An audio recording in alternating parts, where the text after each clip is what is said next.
स्वास्थ्य को लेकर के एक बड़ा संदेश दिया है। ये सिर्फ एक सरकारी कार्यक्रम नहीं बल्कि भारत की बेटियों के भविष्य को सुरक्षित करने की दिशा में ऐतिहासिक कदम माना जा रहा है। और इस अभियान का मकसद भारत में महिलाओं में होने वाले सर्वाइकल कैंसर को जड़ से खत्म करना है। देखिए,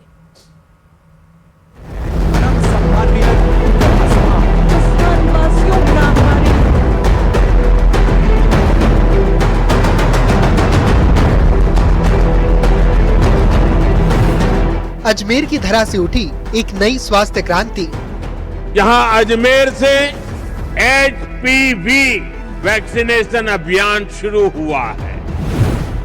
एचपीवी टीकाकरण अभियान की शुरुआत देश की नारी शक्ति को सशक्त करने की दिशा में अहम कदम है। करोड़ों बेटियों को मिला सुरक्षा कवच।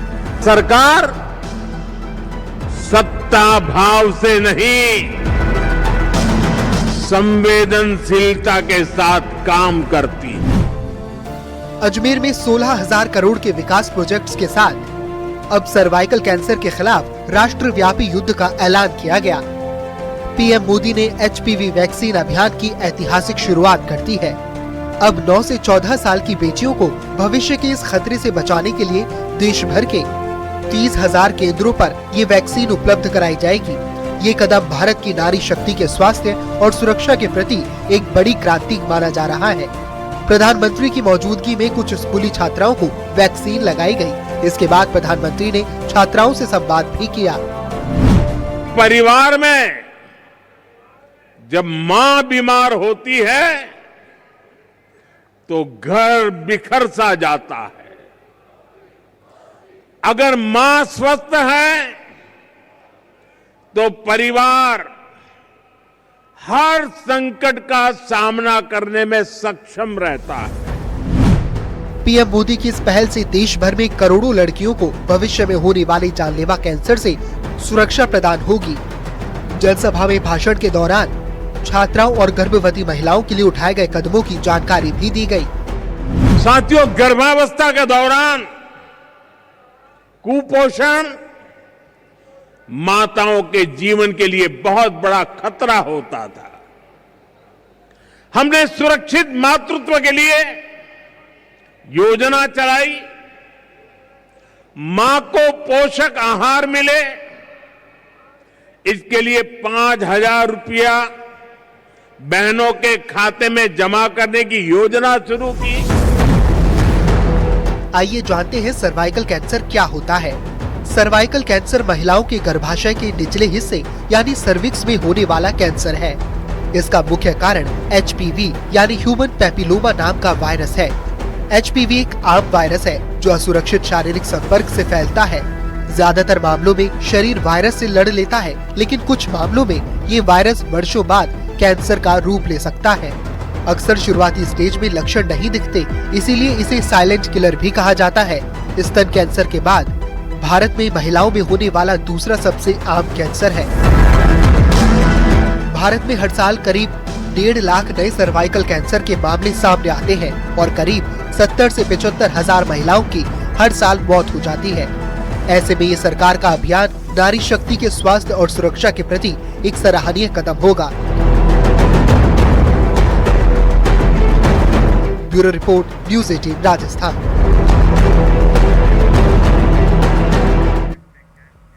खबर बांसवाड़ा से है, जहां त्योहारों के सीजन को देखते हुए फूड सेफ्टी डिपार्टमेंट की बड़ी कार्रवाई देखने को मिली है। अभियान के तहत शुद्ध आहार सुनिश्चित करने के उद्देश्य से विभिन्न प्रतिष्ठानों पर निरीक्षण कर मिठाई, नमकीन और ड्राई फ्रूट के सैंपल लिए गए हैं। और टीम ने दाहोद रोड स्थित जैन फूड मार्ट, मिष्ठान भंडार समेत कई शॉप में पिस्ता और किशमिश का सैंपल लिया है। कमर्शियल एरिया स्थित ड्राई फ्रूट की दुकान से काजू के सैंपल लिए गए। कई दुकानों पर पहुंच करके गुणवत्ता की जांच और खाने के सामान के नमूने भी लिए गए हैं।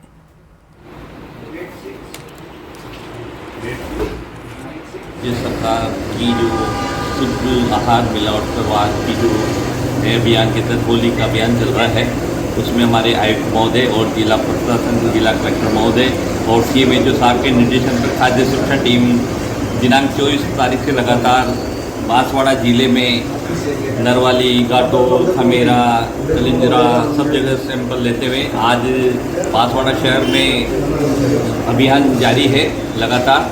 इसी कड़ी में ड्राई फ्रूट्स के भी सैंपल लिए गए, 2-3 काजू, बादाम, पिस्ते और इनके लिए गए। इसके अलावा दानपुर मिष्ठान भंडार और जोधपुर मिष्ठान भंडार से जिंदगी भर की जो कमाई है वो गंवा रहे हैं। ये रिपोर्ट देखिए।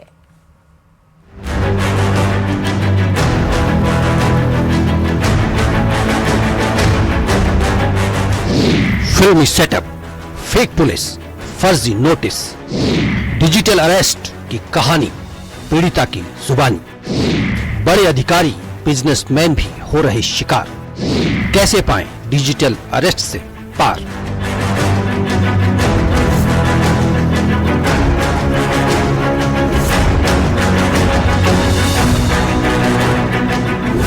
धुआंधार जागरूकता कार्यक्रम चलाने के बावजूद डिजिटल अरेस्ट के मामले थमने का नाम नहीं ले रहे।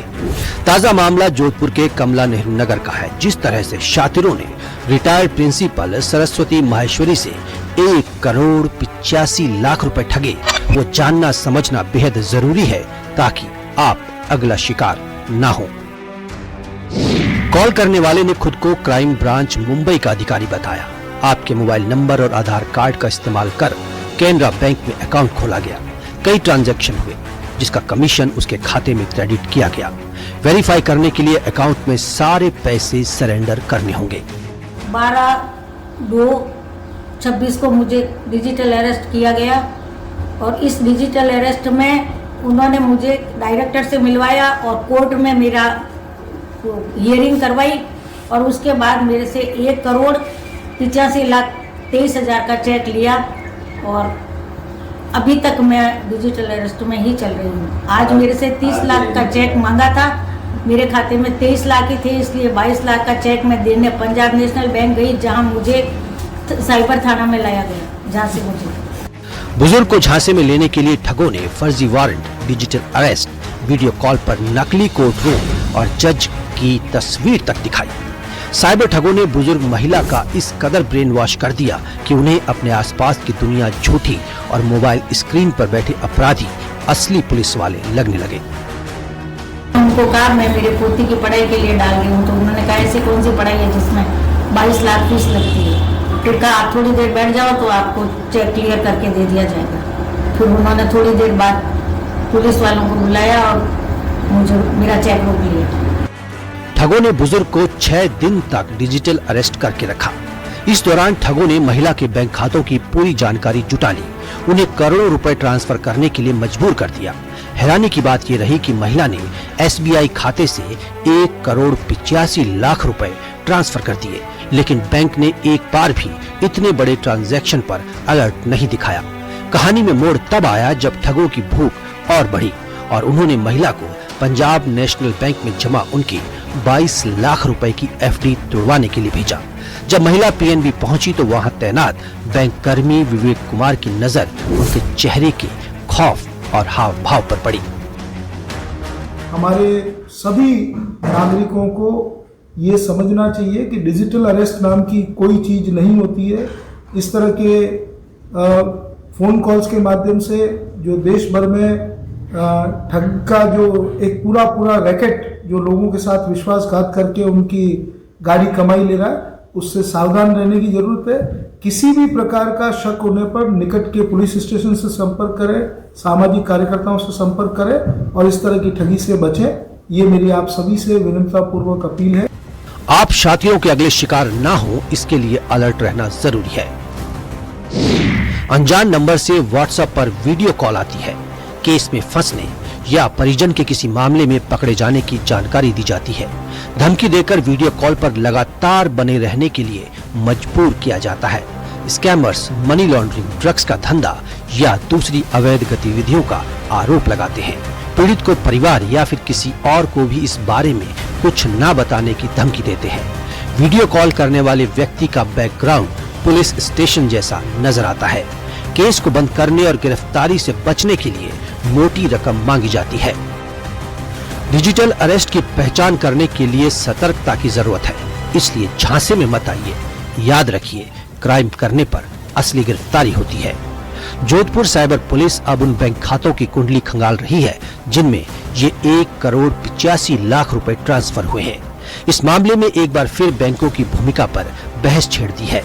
विशेषज्ञों का मानना है कि डिजिटल अरेस्ट के मामलों में bank he last line of defence होते हैं। अगर एसबीआई के कर्मचारी पीएनबी स्टाफ जैसी सजगता दिखाते तो शायद वो बड़ी रकम भी बचाई जा सकती थी।